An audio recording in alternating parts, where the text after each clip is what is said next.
Hello and welcome, my name is Céline and today I'm back with a new knitting podcast episode. I haven't filmed one of these in over a month. I feel like I didn't have much knitting to show for a while. I directed all of my energies on my first pattern, the Winnie sweater, which is currently being test knitted. And honestly, after all the effort put into that, after all of the anxiety I felt sending the pattern to my test knitters, fearing that every single step was going to be wrong, which fortunately wasn't the case. I wasn't expecting to get back into designing this soon, but I do have a new design to show today. Yeah, that's just a little spoiler of what's coming in today's video. I'm also going to share what I'm wearing. This is the Aura top by Rose Knitwear. I talk about this garment all the time, especially on my Instagram. It is this veil of gorgeousness that's made in one strand of mohair. It's knitted bottom up and the different sections are seamed together. For this one, I used Knitting for Olive's soft silk mohair in the shade Dusty Artichoke. And I only used 2.5 skeins of mohair, so it is a very affordable project, but I think it looks so luxurious and expensive and very special.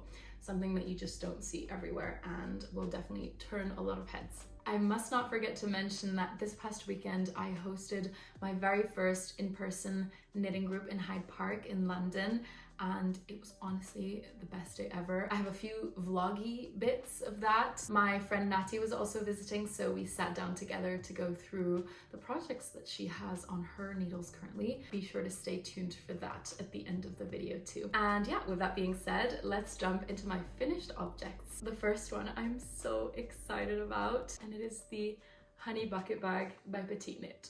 I mean, it's so adorable.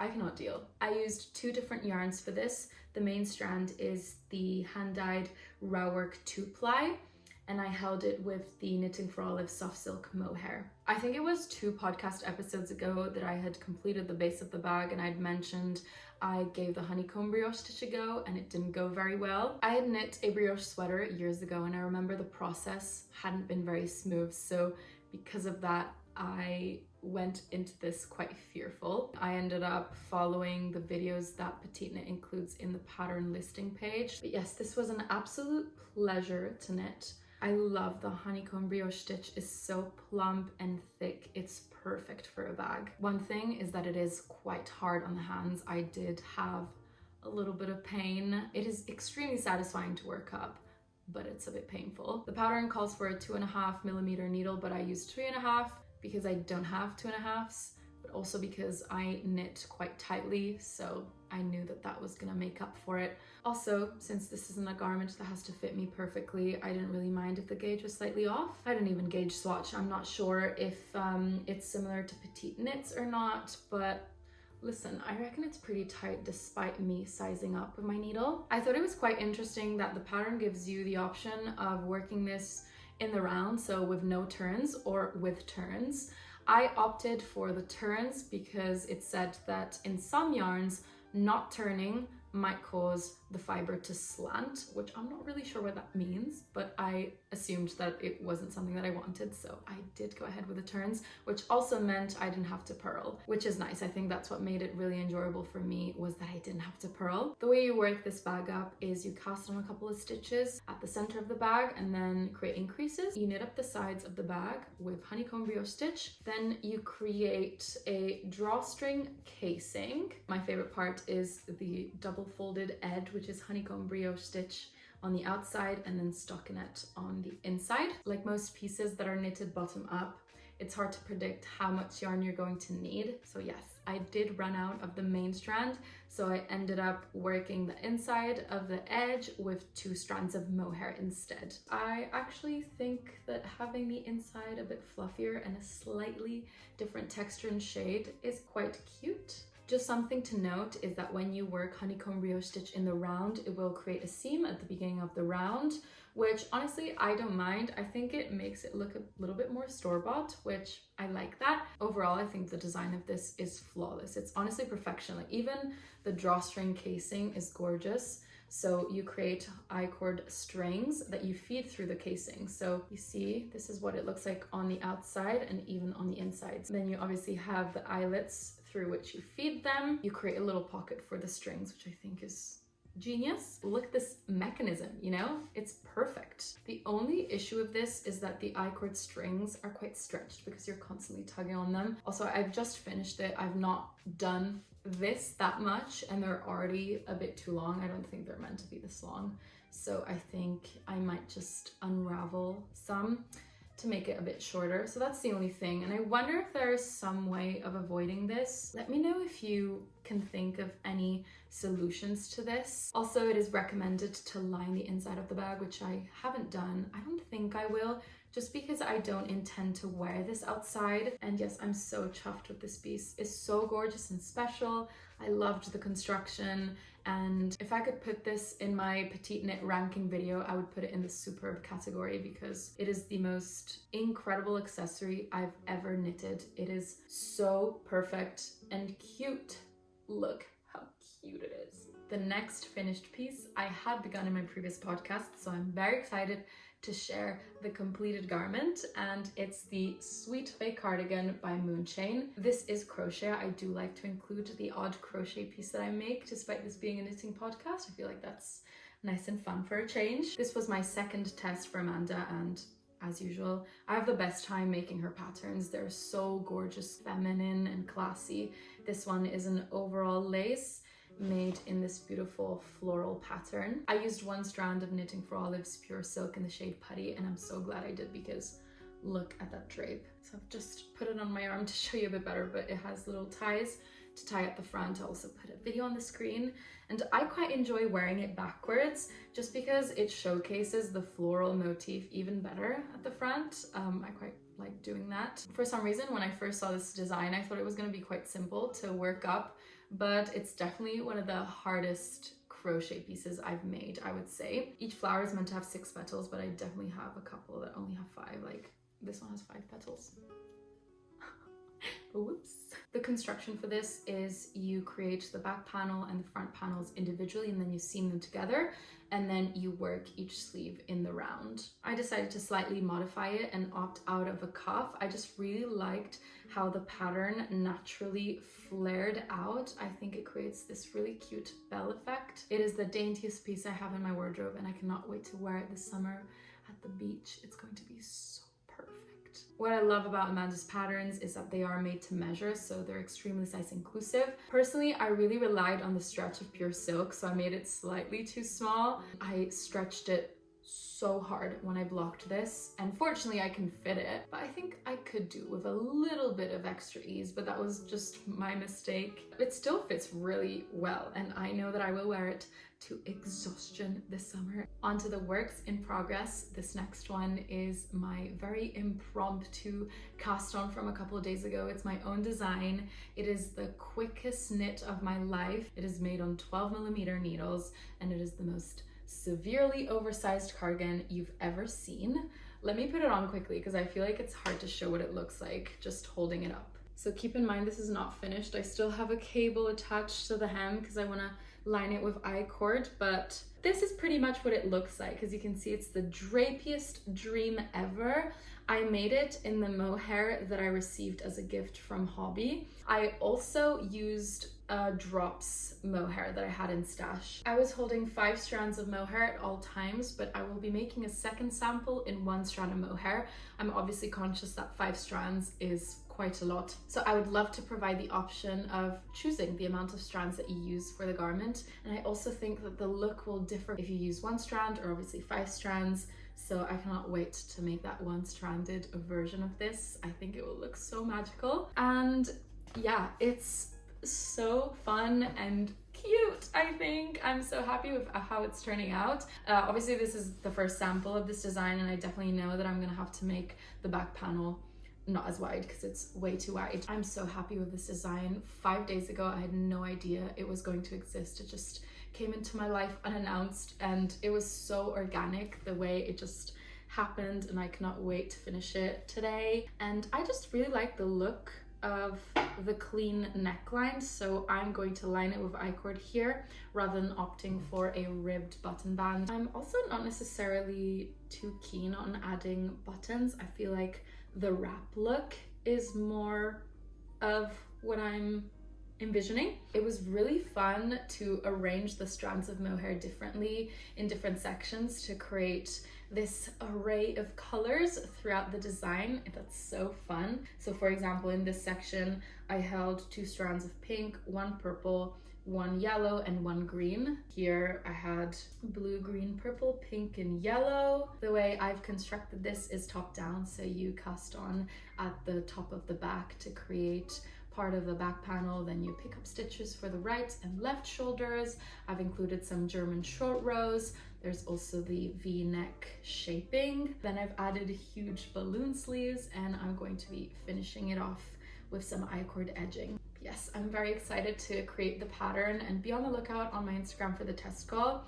I think it will be a while because I still have to write the pattern up properly and knit the second sample, but I cannot wait to get this released. That hobby mohair sheds a lot. That's one thing about that yarn, that it sheds a lot and it's all over this sweater. The next work in progress was still also a work in progress in my last episode.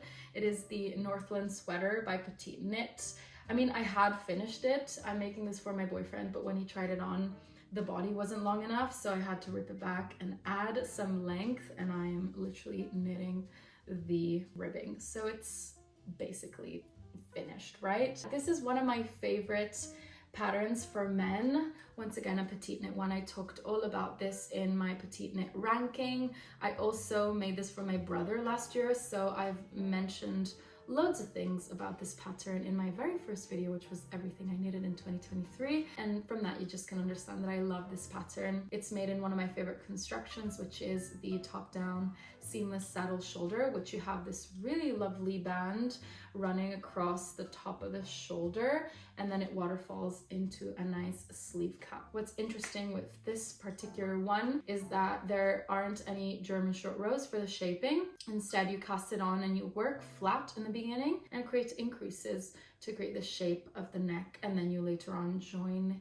in the round. I think it fits so wonderfully. One complaint that I have with this pattern is that there is a typo or a miscalculation with the yarn quantity that they suggest, I think for the size extra large, because I don't remember encountering this when I made another size for my brother. Yeah, I ended up not having enough yarn. I had initially bought 9 skeins of the heavy merino by Knitting for Olive, and it came out too short. Problem was that the shop didn't have another skein. They were sold out of the heavy merino. They only had the normal merino. So what I ended up doing is I'm using that and I'm holding it double. And if you've seen that one podcast with the owners of Knitting for Olive, they did mention that if you use their fingering weight yarns held double, then it creates the worsted gauge that you would have with, say, the heavy merino. In fact, I struggle to tell the difference. It's actually quite great. I'm so thankful that this was an option. It's exactly the same weight when you hold this double, which is so cool. So yeah, for an extra large, you would need more like 10 skeins. But anyways, I cannot wait to finish it and block it. This blocks out so nicely, especially this yarn really blooms beautifully and evens out. And I cannot wait to see this on. I won't exclude that I'll knit this pattern again in the future. Maybe my dad's next. I made him a zipper sweater last year, and I definitely need a pattern for this Christmas. Who knows? We'll see. So those were all my projects that I finished or that I've been working on lately. Now onto the yarn acquisitions. I put myself on a yarn ban a couple of months ago, and it's been hard to maintain it, and I've broken it. I've sinned. So you know my previous video where I spent 6 hours locked in a yarn shop by myself, just me and the yarn? I found this pink hank of recycled wool that called my name because I had previously seen a beautiful pink cardigan on some Instagram story, and I was just obsessed with the cut of it, with the color of it. It's definitely a color that is missing in my wardrobe. I don't have anything of that shade, so I caved in and I got the wool. So let's try to pronounce this brand. Jertegarn. I'm really sorry, I don't know how to pronounce this, but this is the New Life wool, which is 100% recycled, 65% recycled wool and 35% recycled mixed fibers. It is 200 meters in 100 grams, and I got the shade 4220, which is this really cute bubblegum pink. And I love that there's a slight tweediness in this, because obviously it's recycled, and I love the look of that. Look at the cake. I mean, isn't this super yummy? This is a worsted weight yarn. The gauge they suggest here is 17 stitches with a 5mm needle. I just love the look of this hank. It's so scrumptious, and come on, it says the yarn is made from 100% old sweaters collected at recycling stations. No dyes or chemicals have been used.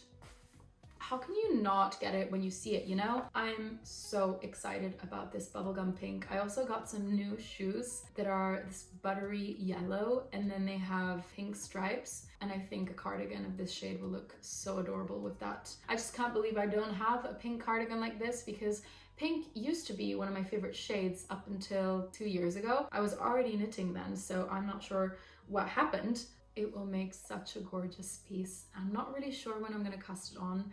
I feel like these days my casting on criteria is so random and unpredictable, so it'll definitely be a surprise, but I still know that I'll have the best time, and I'm so glad I added this to my stash.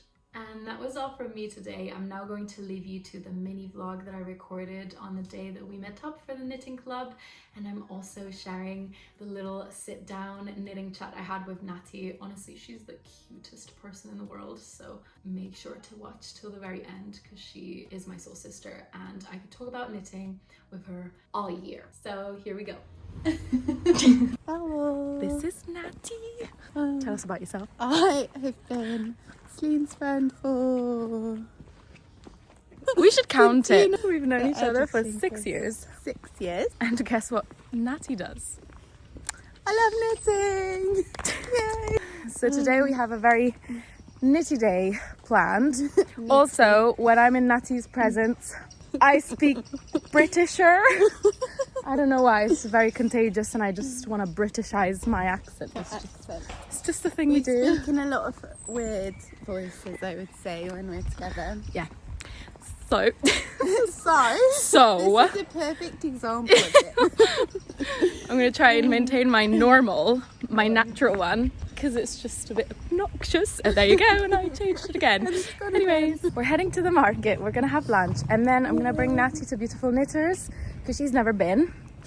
I've not. And you'll get a souvenir skein, aren't you? A single 4-ply skein is the plan. 4-ply. After Beautiful Knitters, we're gonna head to Hyde Park because we have a little knitty club organised. I will take you guys along before my phone dies.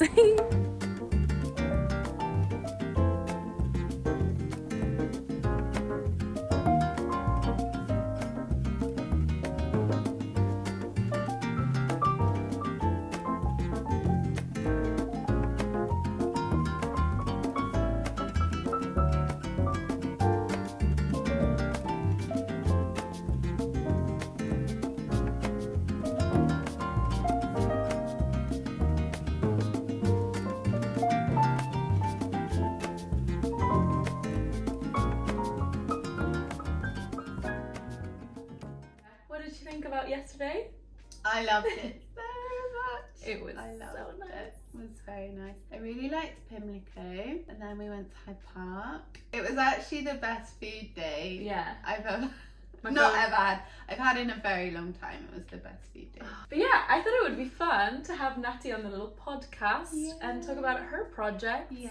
My finished project, which I finished yesterday, is a pair of socks for my mum, which was actually so nice to knit because my mum's got the tiniest feet. Look how tiny. She's size 3. She can still buy kids' shoes. How does she even find shoes? Yeah, but she can go to the junior section. Yeah, I can see that. We can all see that. Oh, she's gonna love them. I'm very happy. Did you block one of them? These are non-blocked. I never really block socks. My boss always says feet are the best blockers for socks.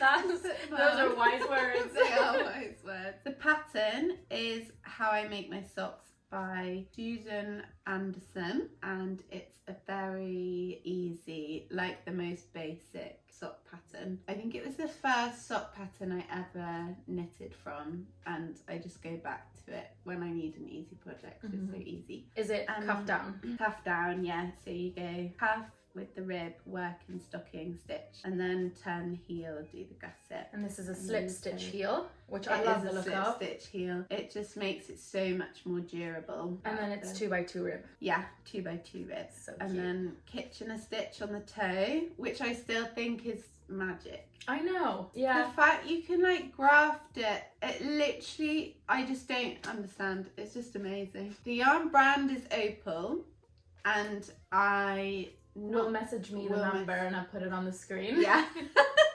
But it's quite special. It's self-striping and speckling, if we can call it that, right? Like those bits, I would call that speckle. Yeah. Quite specifically. Before, I've mostly knitted with West Yorkshire Spinners sock yarn, their signature 4-ply. But I really loved this. And is this superwash? Really it's not superwash. And it's got nylon. And it's got nylon in it. And it's merino? Or just... No, it feels quite wool, like more rustic than merino. These were actually going to be for me, and then my mum saw the colourway and was like, I really like these colours. And I was like, oh. Of course you did. Of course you do, Mum. The leg is literally longer than the actual foot. But yeah. How iconic. You probably have enough sock yarn left to make it for another, yeah, honestly. Even if I just made like a little short ankle sock, that'd be cute. Super cute, yeah. Yeah. My current projects. I've got two. This is my difficult project that has been in a box for a few weeks. This is an attempt to moth-proof my knitting. I just blocked some socks. We've had an encounter. I found a hole with the missing yarn. It's not like snapped or anything. No, and that's the thing about moth holes. Honestly, whose idea was it to create moths? Anyway, this is a crochet project rather than a knitting project. And it is eventually going to be a cushion cover. It's got some brioche crochet, lots of front post, back post stitches. I had never heard of brioche crochet. No, I hadn't either until I got this pattern. So this is the Archway Square by Lilla Bjorn. Lilla Bjorn. Lilla Bjorn. Yeah, Céline can show you the finished. So nice. And when I started it, I really wanted a difficult project. I was in the mood for a challenge, and I was like, oh, I feel like I need something that's gonna like get my attention and keep it, and where I'll like learn some new stitches and stuff. And I really needed a new cushion cover for one of my cushions because it's got a really ugly one. So I was like, okay, this is what we'll do. To rescue. But since then, my energy levels have plummeted.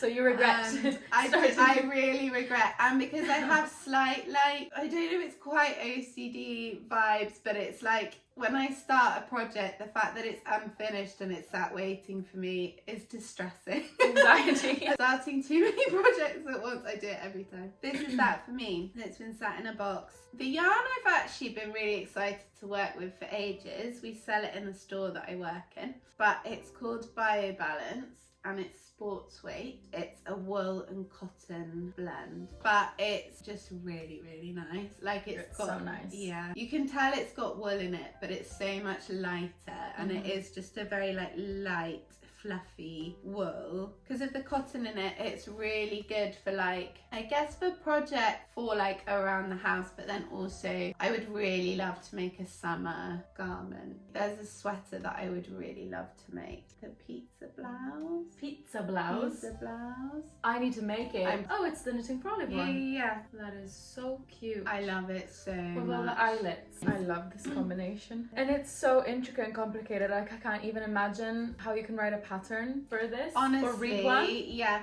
It's crazy. It took me a really long time, I would say, with the pattern to figure out like which bit each new stitch needed to go into, because I think it was a lot at the beginning of like pulling back and then starting again, but I found my way. And then you get used to like how the bars work and where they should be and everything. So, yeah. Part of me was thinking, do I just finish the square there and then crochet and blank around it? But I'm not going to do that. Oh, one thing that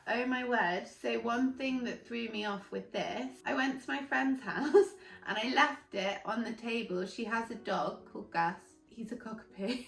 And he's crazy. I left it on the table, and Gus loves shoes. Are normally his main prey that he goes to. I left it on the table. I thought it was safe. I came back. The ball of yarn that's this colour, shredded. Because it wasn't like he was just holding it. It's good he didn't touch the actual project. Yeah, oh my gosh, I wouldn't have done it again. Yeah. My other project that I'm a little bit more enjoying currently. So it's going to be a cardigan knitted bottom up, and I've just done the hem. It's a double folded hem, and then I've just started. The pattern's going to be in waffle stitch. What's the name? It's Maras by Revive.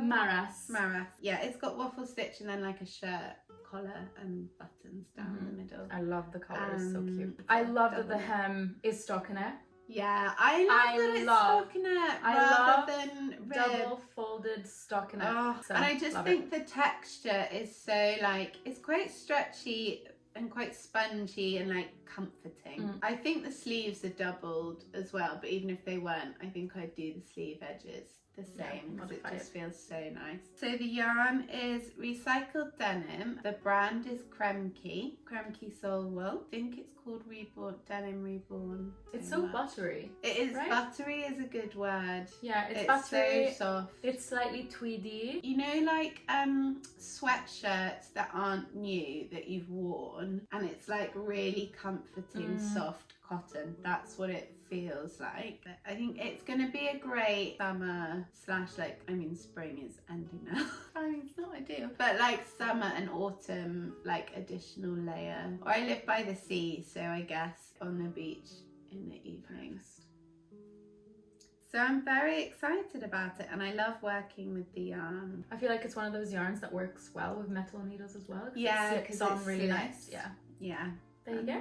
On the end here, for a little needle stopper. Which nice transition into the haul. Yeah. Let's see what you bought yesterday at Beautiful Knitters. First thing, some little needle stoppers, avocado ones. There were so many. There was like watermelon, cacti, pokeball, sheep llama. But I really love avocado green, and I just thought these were so cute. So I went for that. So then I got this little project bag.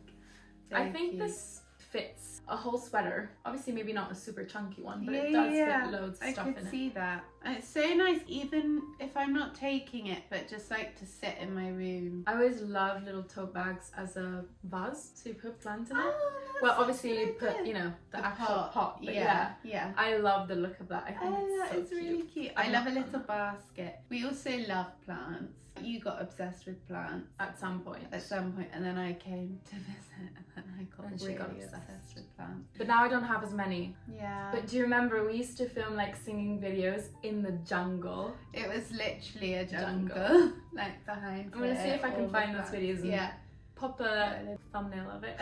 Not the actual song that we were singing.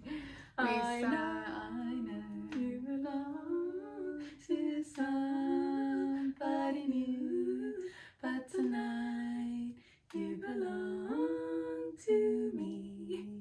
We sang that for 6 months. Honestly. And our friend Jay came at the same time, and he was so over it. Yeah, he was over it. He was so over it. This is the most exciting thing. I'm so excited about the yarn. Oh, it is honestly, I got 3 skeins. Look at that. Hand-dyed mohair from Earth Yarns, and it's in the colourway Tempest. It is mohair and silk blend. It's 40% silk. In the store yesterday they were saying how soft and nice it is because the standard composition is 30% silk, I believe, and this one has 40, or 10% even more. 20, I feel. Yeah, maybe less. I can't even remember. Because mohair is so nice, but it can be like add a lot of the itchy texture. There's a pattern being worked on that I want to make when it's ready.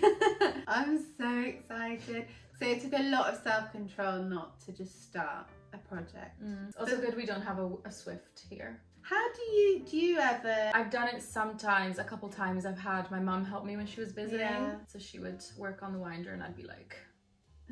going around like that. I did it recently with a 4-ply Gainer 4-ply sock yarn, but I had taken it to like a Christmas craft evening. I spent most of it unwinding the skein. That was like hurting my back because you have to sit weird, and then I like put it around my neck and then was going around my neck doing it.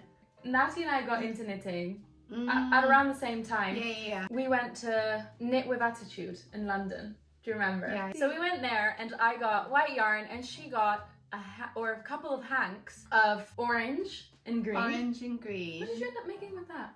A scarf. A scarf. At the time we didn't know how it worked. We didn't know No, about we didn't Swifts know about and skeins. stuff. No. And you started knitting from it. Tangled so badly. I'm actually thinking of frogging that scarf. Isn't Nattie so good at this? Girl, you should start your podcast. Yes. You know, let me know in the comments, or let Nattie know in the comments if she should start her podcast. I would watch it on repeat. After you post your first video, I'll watch that forever until you post the next one. It's very special when Nattie comes down to visit. Yeah. It is mainly knitting that we do the whole time. We watched the whole season of Queen Charlotte yesterday in a day. Yeah. Well, we watched one episode this morning. The rest of it was... Who am I kidding? Right, girl. Nice. Thank you so much. You're welcome. For joining me. I love you. I love you more. And yeah, we're gonna go knitting now.